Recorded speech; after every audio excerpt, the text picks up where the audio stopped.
बिहार में पहले चरण के मतदान में पोलिंग बूथ पर कहां लग गए वोट चोर के नारे, कहां ईवीएम खराब होने की खबरें आ रही हैं और कहां बड़े स्तर पर मतदान के आने की खबर किसके लिए डर का इशारा बन सकती हैं। दोस्तों, बिहार में लगातार पहले चरण का मतदान जारी है और कई जगह से ऐसी खबरें आ रही हैं जो जाहिर तौर पर चुनाव आयोग के लिए चिंता की बात तो होनी ही चाहिए।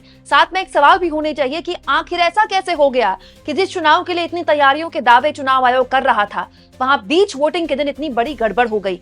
दोस्तों, दो बड़ी खबरें निकल कर आई हैं जो कि अलग अलग मीडिया सोर्सेज से आ रही है। एक तो एबीपी न्यूज ने बाकायदा इंटरव्यू के माध्यम से एक वोटर से बात करके दी है और एक न्यूज एजेंसी ने दी है। वीडियोस में आपको नहीं दिखा सकती, लेकिन पूरा मामला आपके सामने मैं रख देती हूं। आप जानते हैं दूसरे की वीडियो दिखाने में कॉपीराइट का इश्यू होता है। दोस्तों, एक महिला है अनुपमा शर्मा पटना की, और पटना की एक और महिला है श्रेया मेहता। दोस्तों, दोनों ही महिलाओं की शिकायत है कि दोनों के पास डिजिटल पर्ची थी। आप जानते हैं डिजिटल पर्ची बीएलओ द्वारा दी जाती है और दोनों की शिकायत भी सेम है कि दोनों को बीएलओ ने, बूथ लेवल ऑफिसर ने, मतलब चुनाव आयोग के अधिकारी ने डिजिटल पर्ची दी, ये कहते हुए कि आप जाकर वोट डाल दीजिएगा, इसमें कोई दिक्कत नहीं होगी। और दोनों की सेम शिकायत है कि वो लंबे इंतजार के बाद जब उनकी बारी आई लाइन में लगने के बाद, तो उनसे पोलिंग स्टेशन पे कह दिया गया कि इससे काम नहीं चलेगा। हैरानी इस बात की है कि दोनों की शिकायत एक बिल्कुल और दोनों को जवाब भी एक ही मिला है। पटना प्रशासन की तरफ से दोनों ही वीडियोस में बिल्कुल एक जैसा जवाब दिया गया है दोस्तों, और वो ये है कि वोटर स्लिप जो है आपको इसकी जरूरत नहीं है। एपिक नंबर या फिर जो भी 12 डॉक्यूमेंट्स आपके पास हैं, अगर आपके पास हैं तो आप वोट डाल सकते हैं। दोनों महिलाएं सेम शिकायत कर रही हैं दोस्तों कि दोनों के नाम भी वोटर लिस्ट में हैं। दोनों ने नाम देखे अपने, लेकिन उनसे कहा गया कि बीएलओ द्वारा दी गई स्लिप काफी नहीं है। अब दोनों को जवाब भी दो है, डिस्ट्रिक्ट एडमिनिस्ट्रेशन पटना का सेम दे रहा है। दोस्तों, ट्विटर खेलने से थोड़ी चलता है। आज वोटिंग का दिन है, आज तो कम से कम पटना के स्थानीय प्रशासन जो कि चुनाव आयोग के अंतर्गत आता है, उसको इस बात का ध्यान रखना चाहिए था। भाई, एक महिला को एक शिकायत करे, एक वोटर शिकायत करे, समझ में आता है। दोनों वोटर पटना के, दोनों की सेम शिकायत, और दोनों यही बात बोल रहे हैं कि उनको यही बोलकर बीएलओ ने दे दिया स्लिप कि आपका हो जाएगा, इससे आप वोट डाल सकते हैं। और दोनों को जवाब भी देखिए स्थानीय प्रशासन ने सेम दे दिया। अब जवाब देने से थोड़ी वोट पड़ जाता है। जैसे इनमें एक महिला है दोस्तों अनुपमा शर्मा, जिनसे एबीपी न्यूज के रिपोर्टर ने बात की कि आप इतनी देर से लाइन में लगी हैं, अब आप वापस से जाकर प्रिंट आउट लेकर वोट डालने आएंगे। उन्होंने साफ मना कर दिया। उन्होंने कहा मेरे पास टाइम नहीं है, इतना ये संभव नहीं हो पाएगा। दोस्तों, ये कितनी गलत बात है। ये लोकतंत्र का, ये बिहार के लोगों का, बनने वाली सरकार का नुकसान है कि एक महिला जो लाइन में लगी है वो वोट नहीं डाल पा रही। और ये बात एक वोटर की नहीं है, दो वोटर ऑन रिकॉर्ड बोल चुके हैं। अभी ऑफ रिकॉर्ड पोलिंग स्टेशंस में क्या देखने को मिल रहा है कुछ कह नहीं सकते। वहीं दूसरी ओर दोस्तों, वोटिंग की सुबह सुबह आरजेडी ने शिकायत करते हुए कहा है कि प्रथम चरण की वोटिंग के मध्य में महागठबंधन के मजबूत बूथों पर धीमा मतदान करने के उद्देश्य से बीच बीच में बिजली काट दी जा रही है, जानबूझकर स्लो वोटिंग कराई जा रही है। मतलब चुनाव आयोग से शिकायत करते हुए आरजेडी ये कह रहा है कि जिन बूथों पर महागठबंधन यानी कि इंडिया गठबंधन मजबूत है, वहां जानबूझकर बार बार स्लो वोटिंग हो, इसके लिए बिजली काट दी जा रही है। यहाँ एक और बात मैं आपको बता दूं दोस्तों, पहले घंटे का वोटिंग प्रतिशत भी आ चुका है। जी हाँ, बिहार में पहले घंटे का वोटिंग प्रतिशत आ चुका है। ये तो मैं बताऊंगी आपको, साथ में आपको ये भी बताऊंगी कि किस किस जगह ईवीएम की गड़बड़ी की खबरें आ रही है, मशीन की गड़बड़ी, वो भी सुबह सुबह। लेकिन पहले आपके सामने वोटिंग प्रतिशत रख देती हूँ दोस्तों। बिहार का जो पहले घंटे का वोटिंग प्रतिशत है, उसमें सहरसा सबसे आगे निकला है दोस्तों। सहरसा में 15.27% जो है वोटिंग प्रतिशत रिकॉर्ड किया गया है, जो कि काफी अच्छा है, पिछले विधानसभा से तो बहुत अच्छा है। लेकिन सबसे ज्यादा जो निराशाजनक तस्वीर है वो पटना से देखने को मिल रही है। पटना में बहुत स्लो है वोटिंग। अब देखिए, पटना में 11.22 है और पटना से ये दोनों शिकायतें आई हैं जो मैंने आपको बताई। बीएलओ में पर्ची दी गई है वाली सेम शिकायत पटना से ही आई, और पटना में वोटिंग भी बहुत स्लो है। तो क्या ये एक वजह है या फिर दूसरी कोई वजह है, या फिर लोगों में उत्साह कम दिखाई दे रहा है? ये अपने आप में दिलचस्प है। लेकिन मैं आपको बता दूं दोस्तों, सहरसा में सबसे ज्यादा वोटिंग हुई है, और सहरसा में जो है महागठबंधन के आईपी गुप्ता और जन सुराज के किशोर कुमार मुन्ना इसी जिले से उम्मीदवार हैं। आईपी गुप्ता का काफी जोर है। आईपी गुप्ता के लिए माना जा रहा है कि हो सकता है कि ये सीट निकाल लें।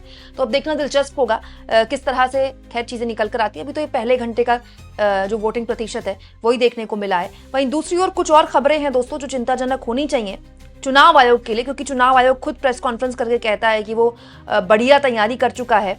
कई जगह ऐसी खबरें आई हैं दोस्तों जहां पर ईवीएम खराब हुआ, और कई जगह खबरें आई हैं दोस्तों कि वोट डालने आए जो पोलिंग बूथ पर लगे लोग थे, उन्होंने वोट चोर के नारे लगा दिए।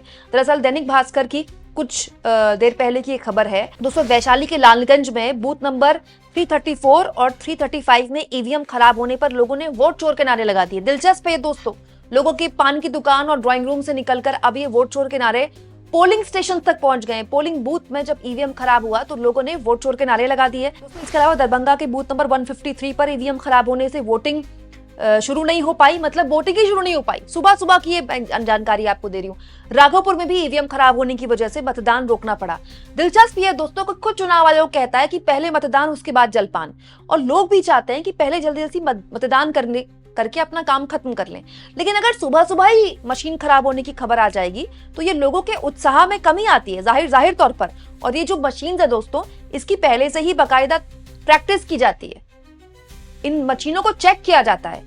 इतनी तैयारी, इतनी फोटोज चुनाव आयोग हर घंटे अपलोड कर रहा है और बता रहा है कि उसने कितनी चाक चौबंद व्यवस्था की है। उसके बाद हमेशा वोटिंग के शुरुआती घंटों में ईवीएम खराब होने की खबरें आ जाती, जो कि चिंताजनक है। इसके अलावा दोस्तों मुजफ्फरपुर के 3 बूथ पर वोट बहिष्कार की भी खबर आई है, क्योंकि यहाँ पर सड़क नहीं बन पाई, इसलिए बूथ नंबर 161, 162, 170 पर मतदाताओं ने वोट का बहिष्कार कर दिया। हम उम्मीद करते हैं कि जिस वक्त हम ये खबर पढ़ रहे होंगे तब तक मतदाता वोट करने पहुंचे होंगे, क्योंकि अगर किसी भी मतदाता को दोस्तों किसी भी मुद्दे को लेकर नाराजगी है तो वोट का बहिष्कार बिल्कुल ना करें। अपने विधायक को, जो आपकी उम्मीदों पर खरा नहीं उतर पाया, एक सड़क आपके लिए नहीं बनवा पाया, उसको सबक सिखाएं, चाहे वो किसी भी दल का हो। और अगर आपको दोनों में से कोई भी विकल्प अच्छा नहीं लगता है, पक्ष या विपक्ष का, तो फिर नोटा का बटन दबाएं। कम से कम नोटा का बटन दबाकर आपका विरोध तो दर्ज होगा। इसके अलावा दोस्तों दानापुर, मधेपुरा, यहां भी ईवीएम खराब होने की खबरें आई हैं, और ये किसी भी हाल में ठीक नहीं है चुनाव आयोग के लिए। चुनाव आयोग को इस बात का ध्यान रखना चाहिए कि वो लोग जो पर्ची लेकर, डिजिटल की पर्ची लेकर आ रहे हैं, उनको ट्विटर के माध्यम से जवाब ना मिले, क्योंकि ट्विटर के माध्यम से जवाब देकर आप पत्रकारों को शांत कर सकते हैं कि जवाब आ गया। उस आदमी का वोट नहीं पड़ा ना, और अगर वोट नहीं पड़ा तो उस आदमी का नुकसान है और चुनाव आयोग का फेलियर है हर लिहाज से। दूसरा, मशीनों की गड़बड़ी। हर चुनाव में हम ये देखते हैं कि शुरुआती घंटों में मशीनों की गड़बड़ी है। इंपॉर्टेंट ये है कि राघोपुर जैसी हॉट सीट से भी ये खबर आ रही है। राघोपुर दोस्तों तेजस्वी यादव का गढ़ है। तेजस्वी यादव यहाँ से चुनाव लड़ रहे हैं। इनफैक्ट लालू यादव के दोनों ही बेटे इस पहले चरण के मतदान में, उनकी भाग्य का फैसला ईवीएम में कैद हो जाएगा। और लालू यादव के पूरे परिवार ने मतदान भी कर दिया है। और यहाँ मैं आपको बता दूं, लालू यादव ने मतदान करने के बाद बाकायदा बयान जारी करते हुए कहा है, तवा से रोटी पलटती रहनी चाहिए, नहीं तो जल जाएगी। 20 साल बहुत हुआ, अब युवा सरकार और नए बिहार के लिए तेजस्वी सरकार अति आवश्यक है। ये देसी अंदाज है लालू यादव का कि जो रोटी है वो पलटती रहनी चाहिए, अगर पलटे ना तो जल जाएगी। अब रोटी काफी पक चुकी है, उसको पलट दीजिए। लालू यादव के परिवार ने वोट डाल दिया। अब देखना दिलचस्प होगा कि बिहार के लोग उनके समर्थन में वोट डालते हैं कि नहीं डालते हैं। ये जो पहला फेज है ये आरजेडी के लिए बहुत इंपॉर्टेंट है, क्योंकि 2020 के विधानसभा चुनाव में इस पहले फेज में जो सीटें आई थी, सबसे ज्यादा सीटें आरजेडी की आई थी। आरजेडी सबसे बड़ी पार्टी बनकर उभरी थी इस पहले चरण के मतदान में। और आप खुद, जैसा कि मैं आपको बता चुकी हूँ, राबड़ी देवी की, लालू यादव की दोनों बेटों की किस्मत का फैसला इसमें हो जाएगा। एक और चीज दोस्तों, छपरा से खेसारी लाल ने अपनी सीट को बड़ा हॉट बना दिया पूरे चुनाव में। उनकी भी किस्मत का फैसला आज हो जाएगा। भीड़ तो बहुत जुटाई उन्होंने और माहौल भी बहुत गर्म रखा। बीजेपी के सारे भोजपुरी के स्टार्स बीजेपी ने उनके खिलाफ उतार दिए। खुद मोदी ने यहाँ प्रचार किया। अपने आप में बड़ा दिलचस्प बना दिया खेसारी लाल ने ये चुनाव। अगर आरजेडी ये चुनाव जीत जाती है तो बीजेपी के गढ़ में सेंधमारी मानी जाएगी। हालांकि ये इलाका एक जमाने में लालू यादव का ही गढ़ था, लेकिन बीजेपी ने पिछले 20 सालों में, आप कह सकते हैं, पहले जेडीयू ने फिर बीजेपी ने इसको अपना गढ़ बना लिया। तो ये बड़ा दिलचस्प चुनाव होगा खेसारी लाल के लिए। इंपॉर्टेंट ये भी है दोस्तों कि बीजेपी के दोनों डिप्टी सीएम भी इस बार अपने पहले चरण के इस मतदान में अपनी किस्मत का फैसला उनका आज हो जाएगा। तो बहुत दिग्गजों की आज किस्मत दांव पर है। लेकिन हम पूरी उम्मीद करते हैं दोस्तों कि जिनको इन किस्मत का फैसला करना है, जनता जो वोट देने के लिए लाइन में लगी पड़ी है, जो पोलिंग बूथ तक पहुंच रही है, जो अपने मताधिकार का इस्तेमाल करने के लिए घंटों घंटों कुछ इस तरह से लाइन में लगी है, उनका ध्यान चुनाव आयोग रखे। लंबी लंबी प्रेस कॉन्फ्रेंस करने से नहीं चलता है। जब आप पोलिंग बूथ पर आए वोटर को वोट डालने नहीं दे रहे हैं, तब जब उनका वोटर लिस्ट में नाम है, जब पोलिंग बूथ पर पहुंचकर वोटर्स को पता चलता है कि मशीन खराब पड़ी है या फिर स्लो मतदान हो रहा है, ये हर लिहाज से चुनाव आयोग का फेलियर है। आप इस मुद्दे पर क्या सोचते हैं? कमेंट बॉक्स में जरूर लिखें दोस्तों। और जितना हो सके चैनल को शेयर भी करें, सब्सक्राइब भी करें। और थैंक्स और ज्वाइन के ऑप्शन से अगर आप चाहें दोस्तों तो कुछ आर्थिक मदद भी चैनल की जरूर करें।